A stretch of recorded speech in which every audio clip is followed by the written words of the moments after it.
Hello, my name is Julia Wilkins. I'm here today to explain a Max MSP patch that I recently made in my music technology course, Technology-Based Performance. In this course, we worked in Max MSP to develop kind of quarter-long patches and projects through weekly jam sessions and just kind of helping each other in class to eventually create kind of an interactive sound installation that's a rainforest.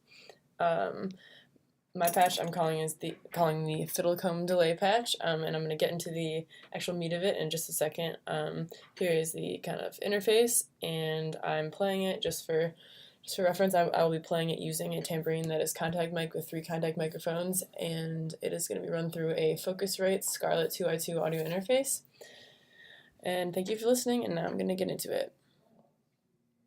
So as we start to dive into the meat of this patch, I just wanted to reiterate that this is more of a performative tool.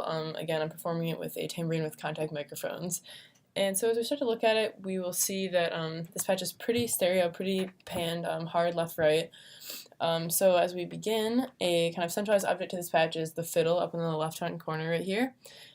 Fiddle uses a pitch tracking algorithm to track the pitch of the input tambourine, which is then converted from MIDI to frequency and then to period, so we have kind of a usable value to then map to the comb filters used on both the left and right sides.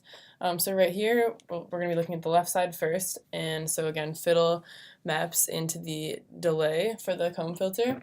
I then feed the comb filter through another delay line right here. And the values for this delay, the amount that is delayed, is controlled by this graphic slider right here, with the delayed time being mapped on the horizontal axis and amplitude on the vertical axis. Something interesting about this right here is that I have the amplitude here mapped to actually some stutter bang effects up in this corner over here. So how these work is that as the user changes the amplitude values and puts them higher and higher, those trigger the bangs up here. So this past object right here is really interesting. So as the user drags the amplitude past, for example, 120, it triggers a bang there, which then triggers that specific stutter effect. And so the stutter effects differ a little bit just by kind of length of stutter and lasting time of the overall stutter. So as we can see here, if the amplitude value passes 100, then it'll trigger this one, and so on with 80. So that is pretty much the left side. In the middle here we have a peak amplitude object, which is essentially determining how much of the stutter bang effect that I just talked about is sent to the left channel. Right now, these stutter effects are primarily right channel. We have a little bit of a multiplier here and here, just sending it to the left side. But for the most part, it is kind of a hard right pan, but peak amp over here tracks amplitude over a given time interval. 500 would be the initial time interval, and then this metronome object determines how often it runs and the interval over which the highest amplitude is taken. And then again, that value is mapped into a multiplier, which determines how much of that bang goes from the right into the left channel, into, again, another delay line before it hits that final output. On the right side, we have kind of a similar beginning effect with the comb filter, with fiddle mapping the delay time of that.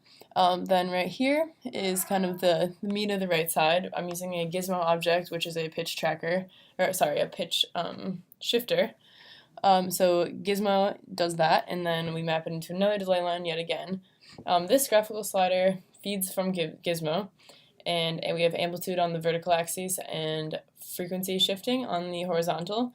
So as you'll hear in the demo, you'll hear a greater pitch shift as I go farther to the right.